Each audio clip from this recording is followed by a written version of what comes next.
Hello everyone. Welcome to my channel. It's Sean from SeanKBeauty, and this is Sean K's Beauty Bar, where we grab from the bar and discuss all things beauty.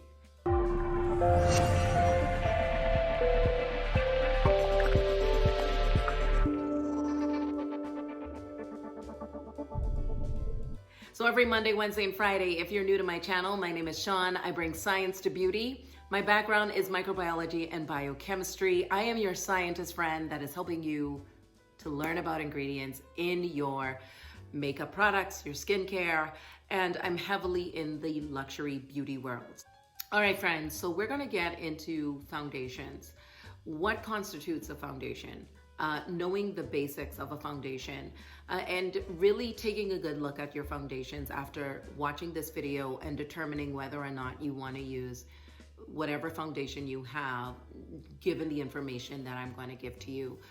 It's very important to know what ingredients is going into your products, especially if you're opposed to certain ingredients and you didn't even realize that that ingredient was in the product that you're using. We're going to talk about the basic ingredients first, because now we're seeing botanicals thrown into our foundations, we're seeing sunscreens thrown into our foundations, that kind of thing. So let's get started. Hopefully, if you're new, you would like, subscribe, and share. I love to love you here, and I'm all about informing my subscribers and getting you well equipped before you start purchasing product. So one of the first things that we know about foundations is that thousands of us are using it every single day, sometimes every other day. It just depends on your lifestyle and what you really love. You have foundations that vary from being very oil-based, mineral-based foundations, alcohol-based foundations. We also have the powder-based foundations, water-based foundations, and these bring about an evenness to the skin. How are we able to do that? And that is through, chemistry and formulations that are cranked out every single day in the lab to give you supposedly the best foundation. Now, before I jump into ingredients, I want you all to know that the FDA does not approve foundations, cosmetics before they go into the marketplace. Another thing is, it's not mandated that cosmetic brands have to be transparent about the ingredients that goes into their product. So I want you all to know that as well. The guidelines in the EU, in Europe, is much stricter than that in America. I don't know why. This is something that consumers really want the FDA to, get involved with. But for right now, cosmetic brands are not mandated to put ingredients on the boxes, on the bottles. They don't have to disclose ingredients in their products. So I just wanted to give context to that. One of the first ingredients that you find pretty much consistently in every single foundation is talc. Talc is a metamorphic element. It is made up of silicone, oxygen, and magnesium. It is a very soft ingredient. And the reason why we see this in our baby powders, a lot of other cosmetic products, including foundations, is because it is one that reduces friction. It prevents rashes, it absorbs quickly, so it keeps your skin dry, but it's very comfortable to wear. So that's the reason why a lot of products have talc in it, especially that of foundation, and it mixes well, okay? So that's your first ingredient. So let's talk about some of the primary coverage pigments in your foundation. Titanium dioxide, kaolin, and zinc oxide. These actually reduces the natural color of the skin. They also have skin protectant properties. Titanium dioxide is one that is used almost everywhere, in your sunscreens, in your foundations, in your cushion foundations. They tend to use titanium dioxide a lot. And though it is one that has the claim of bringing UV protection, in a foundation formula, that is very minimal. I know that Clé de Peau is very transparent about telling you to use, sunscreen along with that radiant foundation, even though it has sunscreen in it. And I appreciate that. We appreciate the honesty of a lot of these cosmetic brands and what they give to us. So these pigments are known to scatter light. I'm also going to show you what a typical formulation looks like as far as ingredients and what they are. I'm going to show you a chart so that you become well versed on, you know, what you're looking for when you're looking for your foundation. So that is that. These are the 3 pigments that you would actually see that constitutes, you know, reducing the natural color of your skin. Is your kaolin, it is your zinc oxide, and it's also your titanium dioxide. All right, friends, so we've talked about talc. It helps to spread the pigments around easily. It is comfortable to wear. It is soft in its texture. It helps to absorb and keep the skin dry.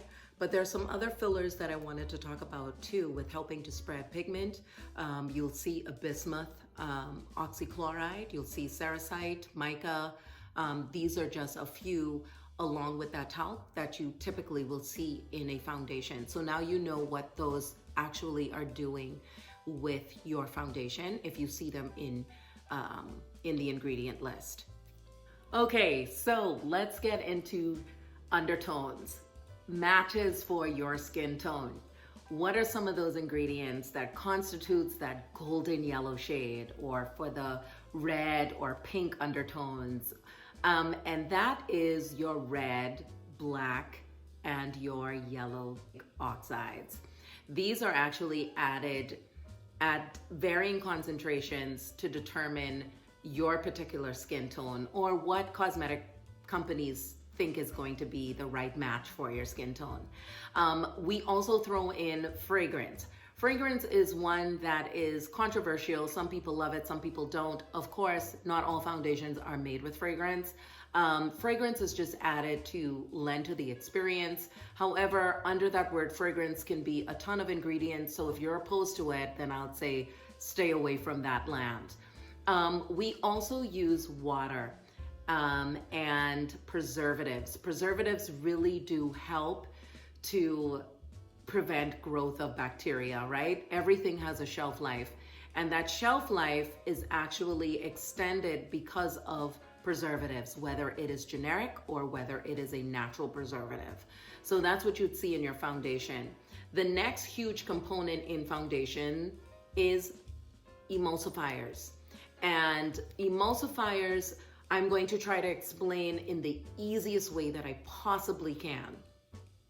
So the molecular structure of an emulsifier, which notably you'd see in foundations, are your cetyl alcohols or your sorbitans, okay? And their molecular structure is really allowing them to reduce the surface tension between a lipophilic, meaning ingredients or that component that dissolves in fat or oil, and your hydrophilic, those ingredients that can dissolve in water.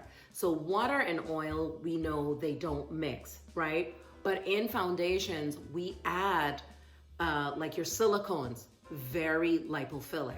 And we add, you know, those that are water loving into foundations as well. And so because that separation is going to inevitably happen, we have to put in emulsifiers. We have to put in that cetyl alcohol. We have to put in that sorbitan in order to reduce that surface tension and allow for that mixture to mix really well together.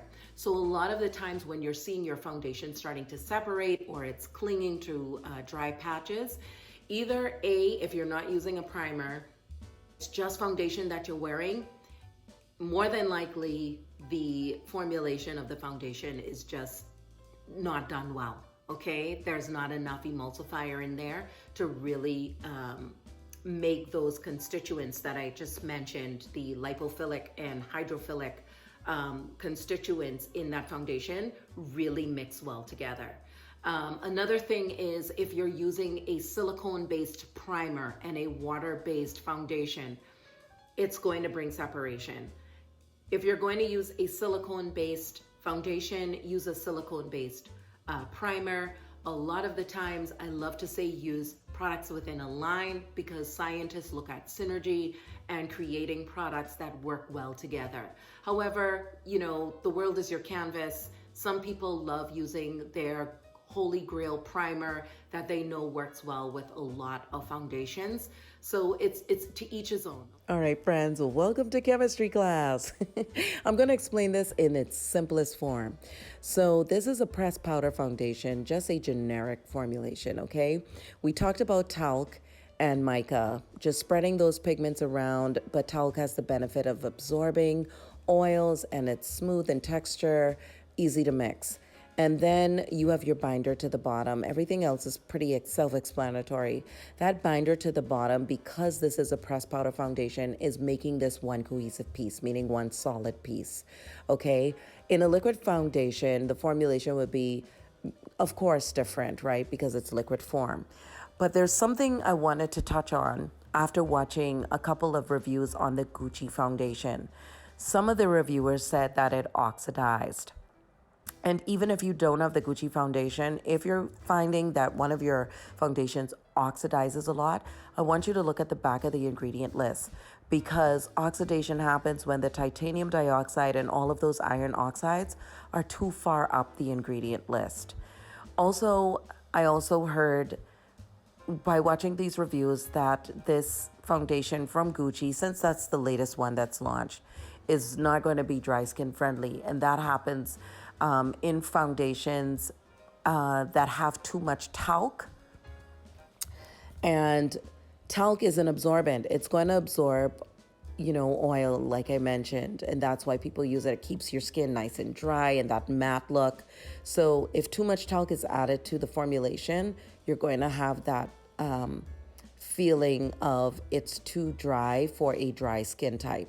So hopefully this is helping you all out. So the next time you pick up your foundation and you look at the back of the box, even if you're in a Sephora, you know what these all mean. But hopefully this wasn't too overwhelming.